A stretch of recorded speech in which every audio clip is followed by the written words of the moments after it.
This is Steve from the techbuzz.net, and I have another quick video for you. And some of you guys out there, including myself, maybe have been picking up some of these. And what these are the blast dongles from AtGames. And basically what these are Atari ROMs for your Legends Ultimate cabinet, or you can play it on your TV with a USB controller. Now, one of the things that AtGames has done with the Legends Ultimate cabinet has given you the ability with one of these blast dongles and the USB cable to plug in the top of the unit and play these games. Now, these are Atari 2600 games, and there's been a lot of people in the community that have had a hard time. They didn't understand what to do with these, how to get them to work. When they plug them in, it just doesn't see it. So I kind of wanted to shed some light on how these work and what you can do to get them to work. Now, the Blast here, the orange one, the Pac-Man, the limited edition, whatever it is, that comes with the Legends Ultimate, basically works the same way of how to get that to work. So let's take you now to the interface, and I'll kind of walk you through how we get this to work. See, you want to go into your settings, and then you want to go into the arcade play link. Once you're inside here, these are all the consoles and dongles that are compatible with this by plugging in via HDMI. So as you can see, if you take off this little piece on top, you have an HDMI.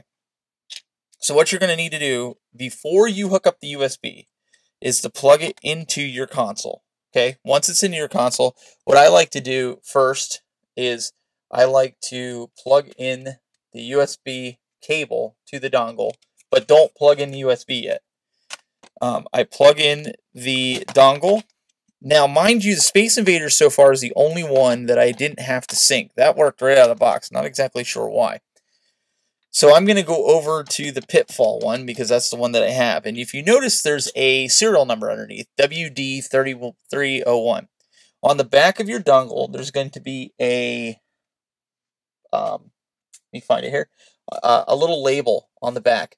That's going to have your serial number on it, so you can just read it so you know which one's which. See, in the earlier firmware, they didn't have pictures like this, and now they have pictures. So I'm going to hit the A button. Now it's going to ask me to pair it. So I'm going to hit the A button to pair it, and it's going to start pairing. Now you want to plug in your USB. So once you plug in the USB, it's going to pop up, and it's going to say success. So we're going to hit B to continue. Now what we're going to do is we're going to hit the HDMI selector, which is on the left-hand side of your control panel. It's also where you plug in your USBs. And we're going to go down to the green input because I have my HDMI on the farthest left.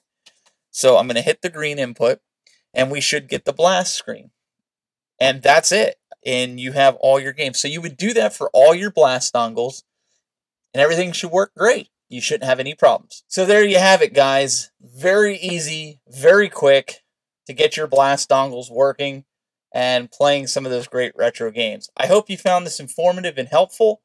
And again, I want to state that the only one so far that I didn't have to sync was the Space Invaders stick. Not exactly sure why. Maybe AtGames has the answer for that. But stay tuned for more videos here at the Tech Buzz. Keep it buzzing.